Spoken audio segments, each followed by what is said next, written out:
I know. I love being a speaker because I would literally rather ask a group of soccer moms how they buy than a digital marketing or an advertising agency any day.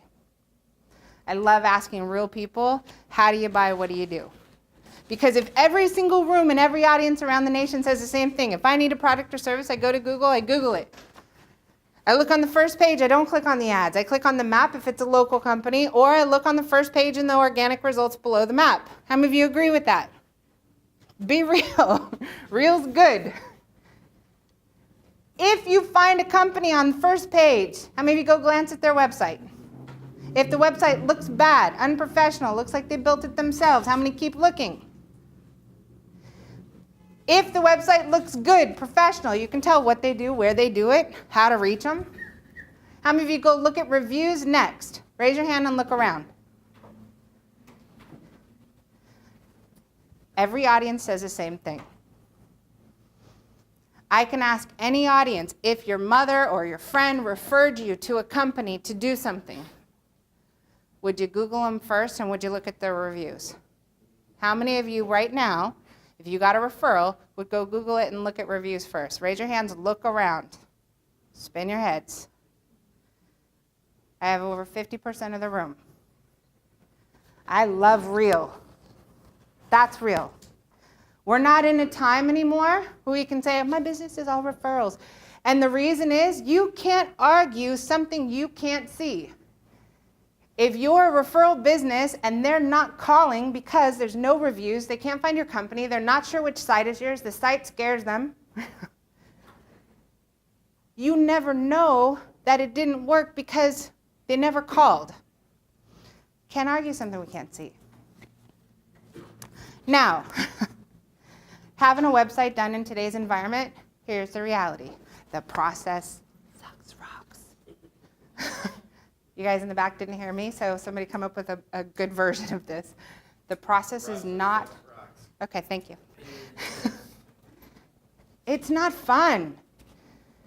You can hire a company, like we have people all the time that hire companies like ours, and they'll say, you know HVAC, I don't want anything to do with it, knock yourself out. Fine, we'll make you look like every other HVAC company out there. Or you gotta show up, suit up, and participate, because we have to drag out of you, how are you different? You live in that world. She's shaking her head. Look, she's frustrated. Stop frustrating her, man, listen. Good night. Because they're all the same. You have to participate. You got to pull out of you, how the heck are you different? Red, white, and blue doesn't cut it. Great service tastes like chicken. Snake, rat, chicken, it's all the same. That's great service. Okay? You got to pull out something. Why are you different? How are you different? You have to stand out. There's a lot of you, guys. And a lot of you have the exact same company names, which makes it really hard for companies like ours. Absolute. Yes, we have 9 of them. Okay. First choice. Cool. Name them all. So, just like being an entrepreneur, you got to show up. You got to participate. You got to have both parties come to the table with more than an appetite. You also have to understand there is no perfect website, and you are never done. If in your brain you're like, is it perfect? Is it done? No. Why? Because by the time you actually make it perfect and it's done, it's going to change. Because Google and every Amazon and every technology company is going to come out with something new that's going to flip your world upside down. And by the time you launch, if you delay too long because you're stuck on something small, this site's going to be old and decrepit and no longer work.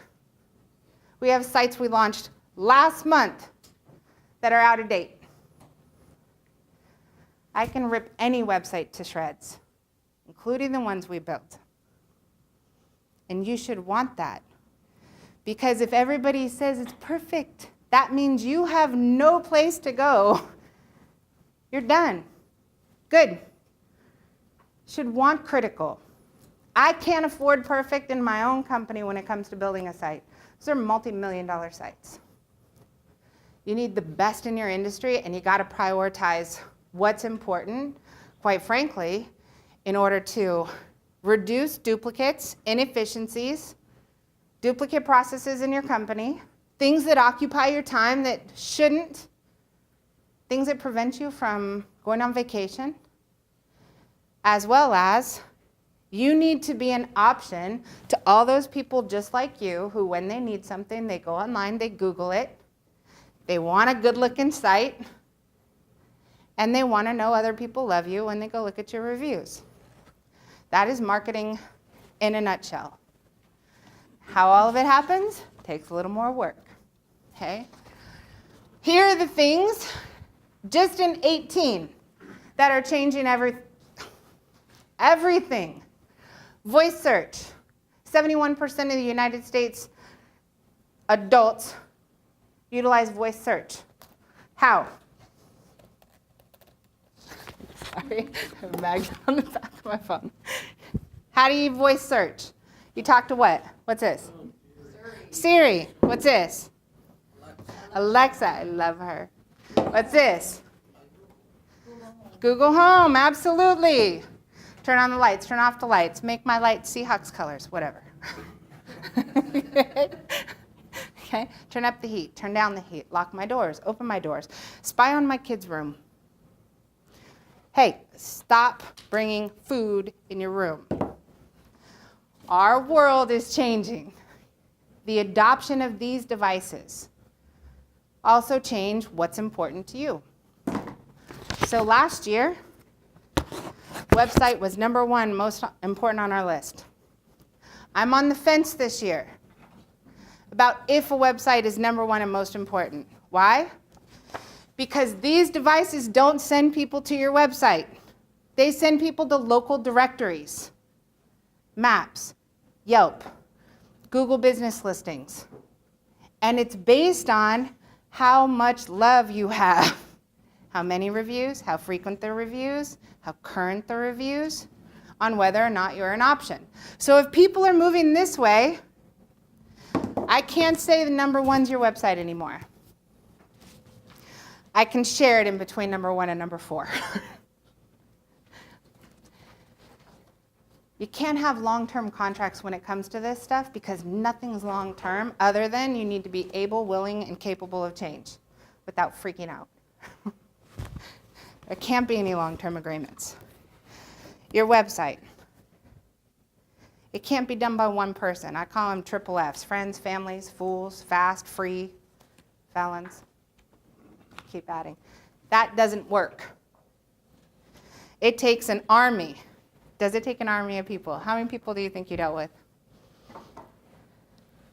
His head's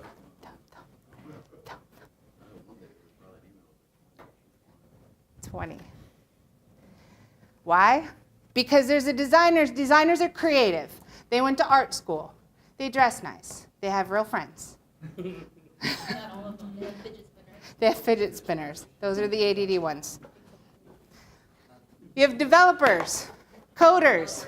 They work from night. Their garage is a real part of their house. Their house is not decorated. Friday night, you ask them what they're doing. They say, hanging out with friends. There's no cars in your parking lot, dude. But they're with a whole bunch of people online, gaming it out. You have engineers. Engineers don't care what you personally think. Why? Because it's not supported by what? Research, data, facts. Don't care about your personal opinion.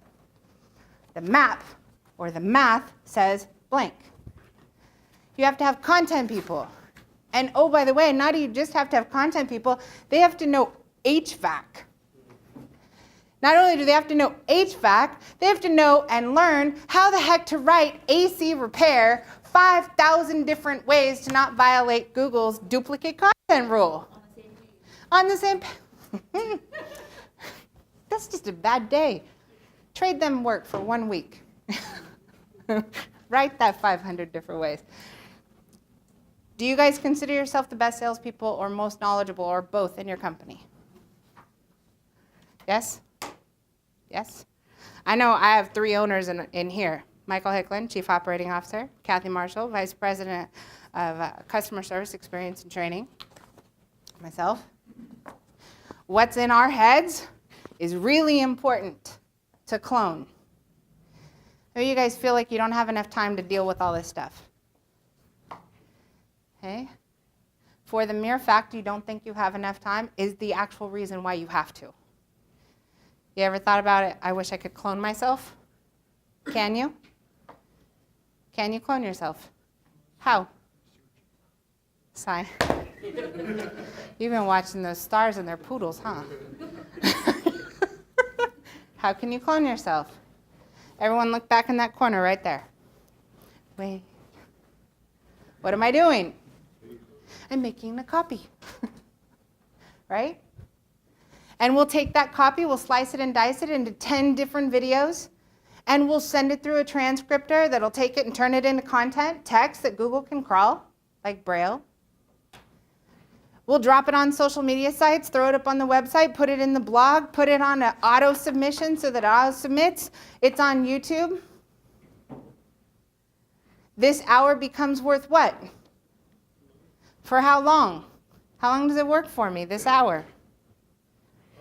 The travel budget now makes sense. Why I'll go speak in Chicago and Illinois and Kentucky and continue that, because I can take this hour and digitize it, and I can let it work for me forever. So now, go back to being an entrepreneur. As an entrepreneur, you have two ways to spend money. You can invest or spend. Agree?